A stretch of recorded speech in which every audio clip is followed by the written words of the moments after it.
Alhamdulillah. Alhamdulillah alladhi arsala rasulahu bil huda wa dinil haqq liyudhhirahu 'ala ad-din kullih. Allahumma salli wa sallim ala sayyidina Muhammadin wa ala alihi wa sahbihi wa man sara ala darbih ila yaumiddin wa alaina ma'ahum wa fihim bi rahmatika ya arhamar rahimin. Amma ba'du. Kita bersyukur kepada Allah Subhanahu wa taala yang telah mentakdirkan berada di rumah Allah Subhanahu wa taala. Dengan apa yang kita laksanakan pada malam hari ini pastinya akan menjadi bekalan bagi kita untuk berjumpa dengan Allah Subhanahu wa taala satu hari nanti. Karena ada apa yang akan dibawa oleh seseorang di hari perjumpaan dengan Allah, yang tiada seorang pun akan terlepas daripada hari perjumpaan tersebut, melainkan hanya dengan ketakwaan untuk menjadi bekalan utama pada hari tersebut. Wa tazawwadu fa inna khairaz zadi taqwa wattaquni ya ulil albab. Berbekallah kamu, sesungguhnya sebaik-baik bekal itu adalah takwa, maka bertakwalah kamu kepada aku, wahai orang-orang yang berakal. Dalam ayat ini Allah Subhanahu wa taala memberikan kriteria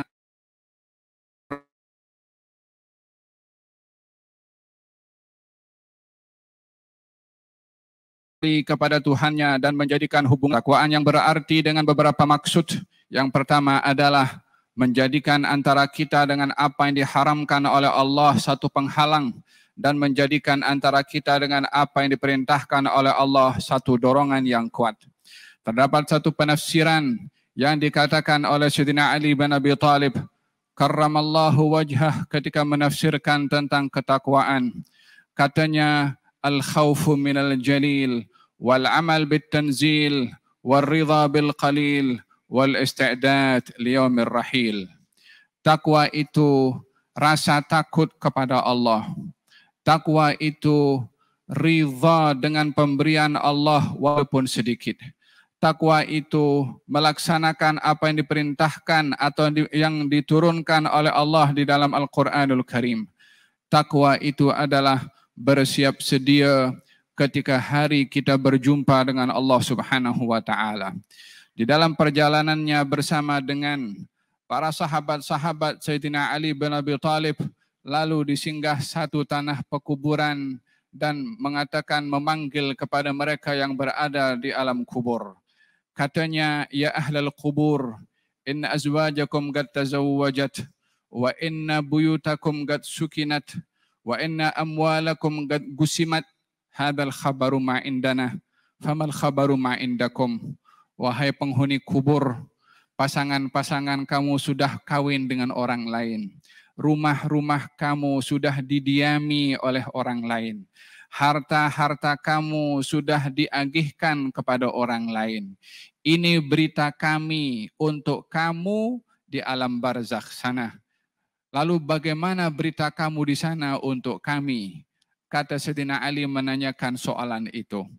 Soalan itu bukan ditujukan agar supaya penghuni kubur bangkit untuk menjawab. Karena hidup di dunia hanya sekali dan hanya ada kehidupan yang kekal abadi satu hari nanti. Akan tetapi kata-kata dan soalan itu adalah untuk diperdengarkan kepada sesiapa yang berada di belakang, yang hari ini berada di atas tanah dan di hadapannya sudah di bawah tanah. Satu hari yang di atas tanah pun akan kembali ke dalam tanah. Minha khalaqnakum wa fiha nu'idukum wa minha nukhrijukum taratan ukhra. Daripada tanah kami ciptakan kamu, kepada tanah kami kembalikan kamu, dan daripada tanah kami bangkitkan kamu. Itulah hakikat yang dihadapi oleh setiap manusia. Dia suka atau dia tak suka. Dia paham atau dia tak paham. Dia terima atau dia tidak terima. Fakta yang ada pada kehidupan ini adalah kita akan kembali berjumpa dengan Allah Subhanahu wa taala. Kata Sayyidina Ali mengatakan, "Lau adzinallahu lahum an yantiqu laqalu anna khairaz zadi taqwa." Kalau mereka yang dikubur itu diberi izin untuk menjawab soalan aku, mereka akan menjawab sebaik-baik bekal adalah taqwa kepada Allah Subhanahu wa taala. Demikian hadirin hadirat yang dirahmati oleh Allah Subhanahu wa taala, kehidupan ini singkat dan akan berakhir satu hari yang ditentukan oleh Allah Subhanahu wa taala. Allah berfirman dalam Al-Qur'anul Karim, ba'da a'udzubillahi minasyaitonir rajim, kullu nafsin dha'iqatul maut wa innama tuwaffawna ujurakum yawmal qiyamah faman zuhziha 'anil nari wa udkhilal jannata faqad faz wa mal hayatud dunya illa mata'ul ghurur. Setiap yang bernyawa pasti akan mati, kata Allah Subhanahu wa taala. Dan barang siapa yang dijauhkan daripada api neraka lalu dimasukkan ke dalam syurga, dialah orang yang berjaya. Ketahuilah bahwasanya kehidupan di dunia ini hanya penuh dengan kenikmatan yang menipu.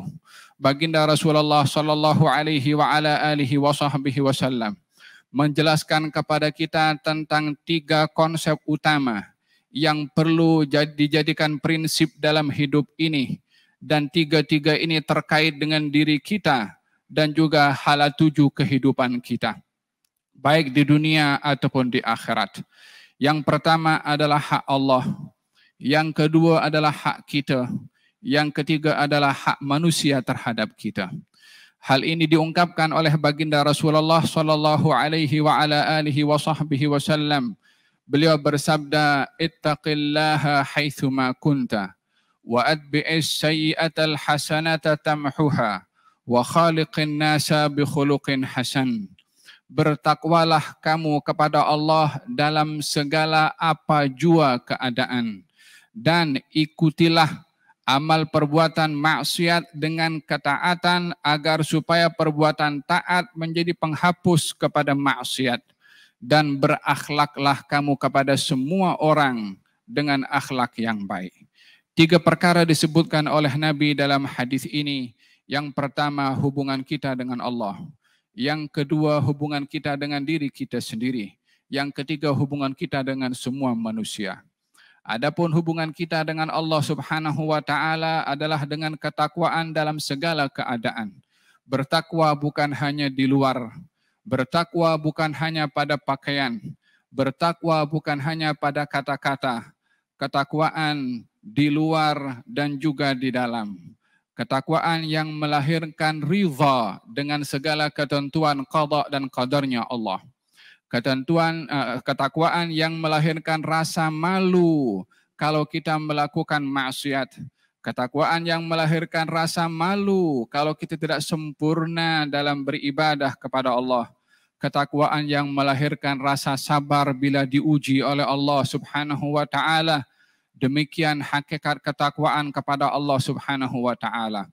Bertakwa kepada Allah, takut kepadanya bukan seperti kita takut kepada sesiapapun yang kita lari daripada seseorang yang kita takut kepadanya.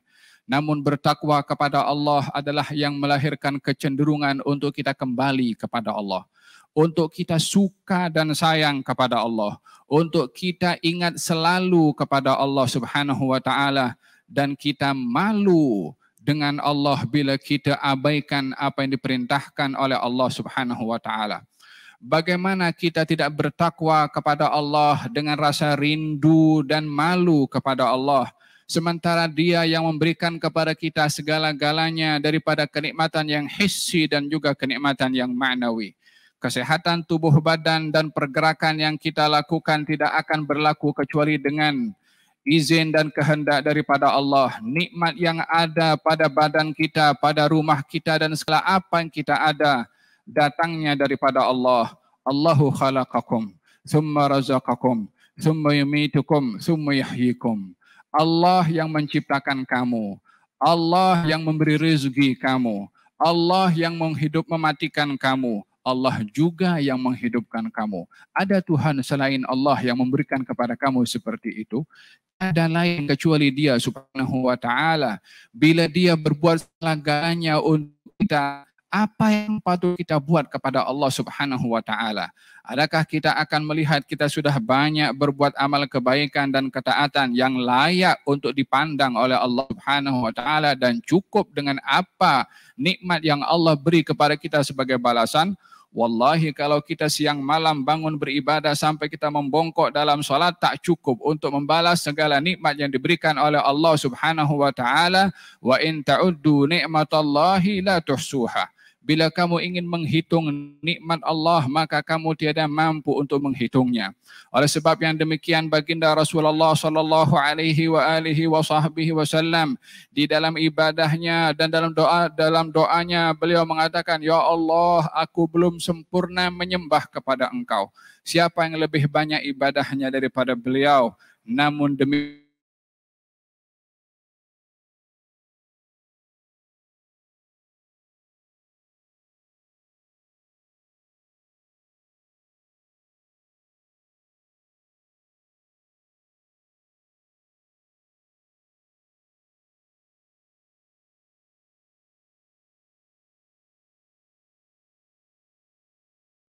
istahyu minallahi haqqal haya.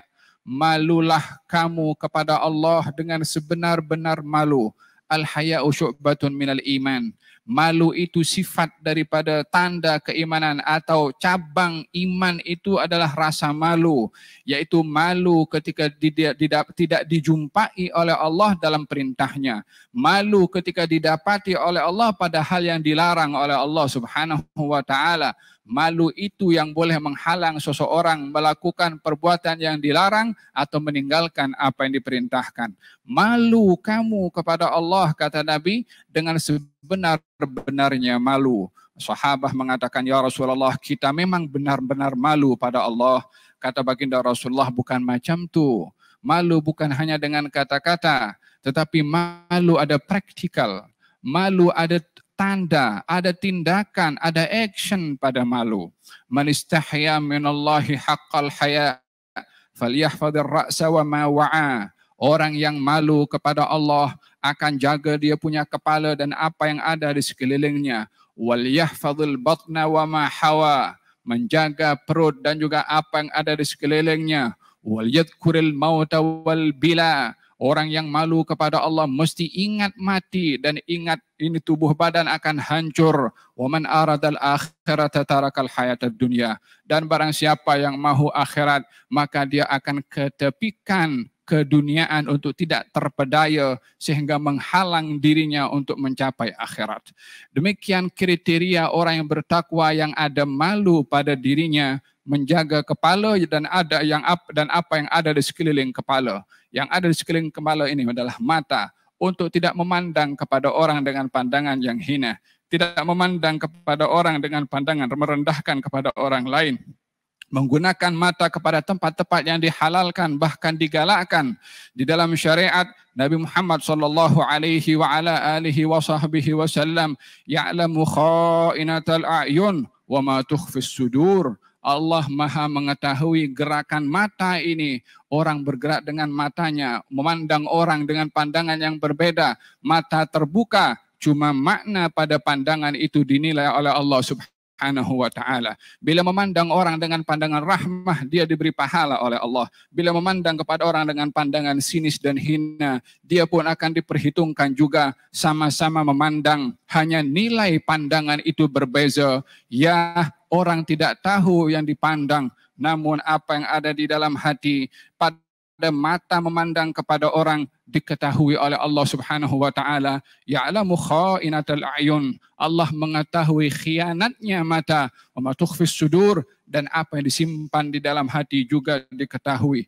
Di mana manusia akan bersembunyi daripada Allah Subhanahu wa ta'ala yang Maha mengetahui segala-galanya. Walaqad khalaqnal insan wa na'lamu ma tuwaswisu bihi nafsuh wa nahnu aqrabu ilayhi min hablil warid.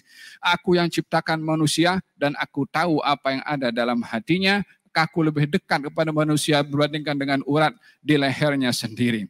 Sayyidina Syekh Abdul Qadir Al-Jailani pernah dihantar oleh ibunya daripada kampungnya untuk pergi ke Baghdad untuk belajar. Lalu diberikan beberapa keping duit, disimpan di dalam jubahnya atau poket jubahnya, dijahit sebahagian daripada kantong itu supaya tak jatuh, dan kalaupun mengambil itu hanya sikit-sikit daripada poketnya.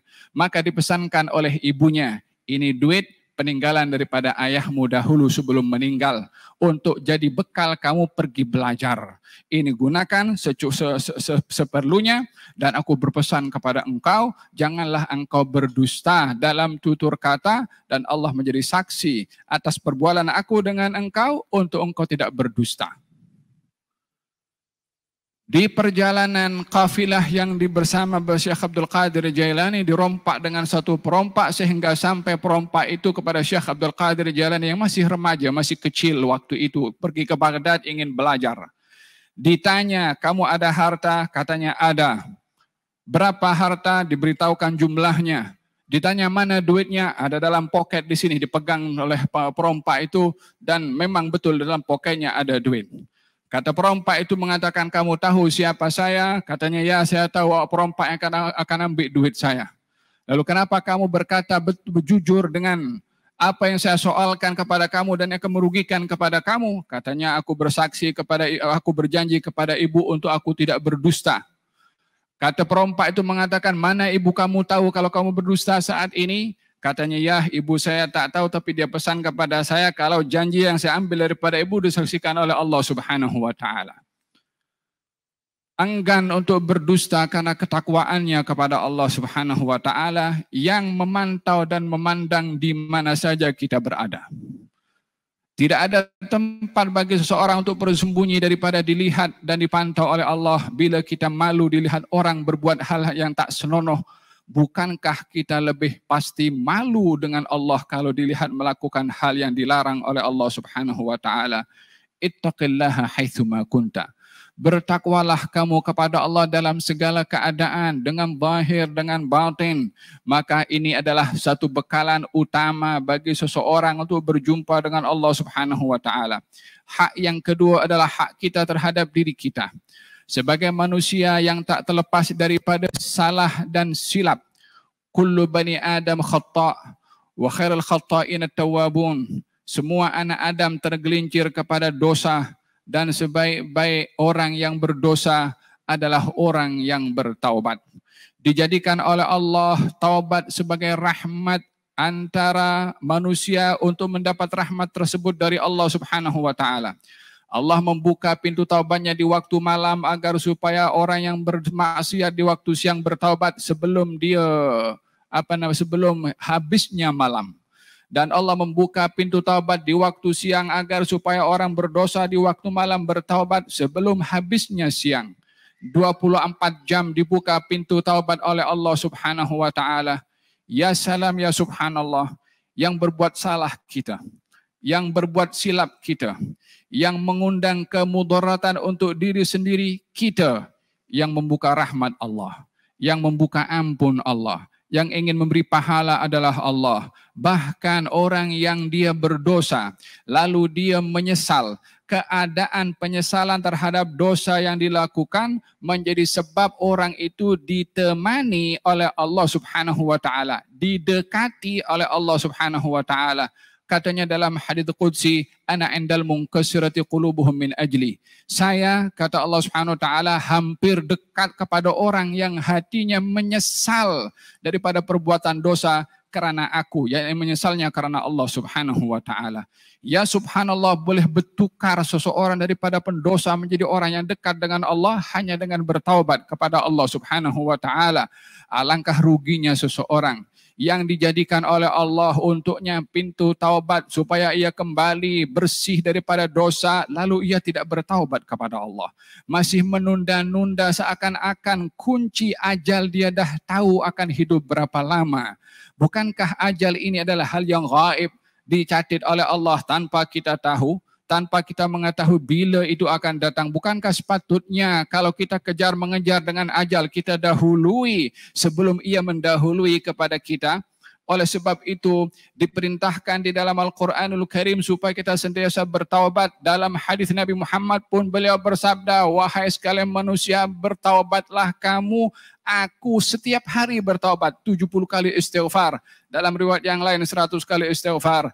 Kata baginda Rasulullah sallallahu alaihi wasallam. Hak yang kedua adalah terhadap diri sendiri dengan kita menghilangkan, membersihkan salah silap yang kita lakukan dengan sungguh-sungguh bertaubat kepada Allah Subhanahu wa taala. Dan yang ketiga adalah wa khaliqin nasa bi khuluqin hasan. Berakhlaklah kepada manusia dengan akhlak yang baik, tanpa mengira siapa, tanpa mengira latar belakang, tanpa mengira agama. Kita diperintahkan untuk berakhlak dengan akhlak yang baik karena itu adalah ciri khas orang muslim. Kata baginda Rasulullah sallallahu alaihi wasallam, al-mu'min man aminahun nas. Orang namanya mukmin, orang lain selamat daripada bahayanya. Namanya mukmin, di antaranya arti mukmin memberi keamanan, orang di hadapannya selamat daripada bahayanya. Bahaya daripada lisannya, bahaya daripada tangannya, bahaya juga daripada hatinya.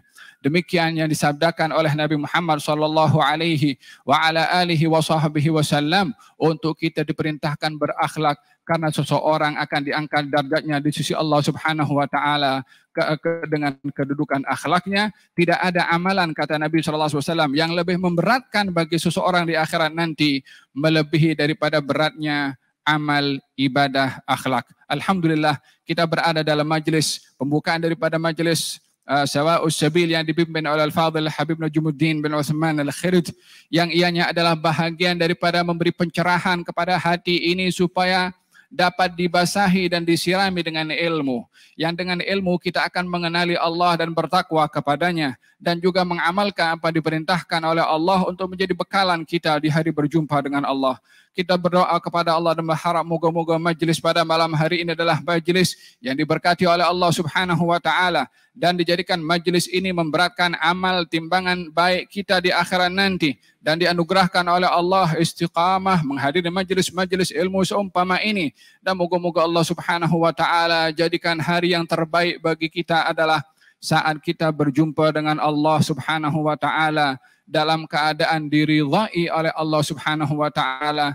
Moga-moga Allah Subhanahu wa taala berkati Al-Habib Najmuddin bin Utsman Al-Khirij, dan dianugerahkan oleh Allah Subhanahu wa taala ilmu bermanfaat, dan juga diberikan oleh Allah Subhanahu wa taala istiqamah dalam menjalankan dakwah, dan diberikan oleh Allah Subhanahu wa taala manfaat kepada mereka yang hadir, dan diberikan oleh Allah Subhanahu wa taala kekuatan birahmatika arhamar rahimin. Moga-moga Allah berkati ahli mereka yang hadir dalam majlis ini, dan juga pengurusi masjid, ahli jawatan kuasa. Moga-moga Allah Subhanahu wa taala bimbing mereka untuk menjadi sebab khidmat kepada ilmu di rumah Allah Subhanahu wa taala, sehingga rumah Allah ini makmur dengan ilmu dan juga makmur dengan orang-orang yang datang untuk mencari ilmu.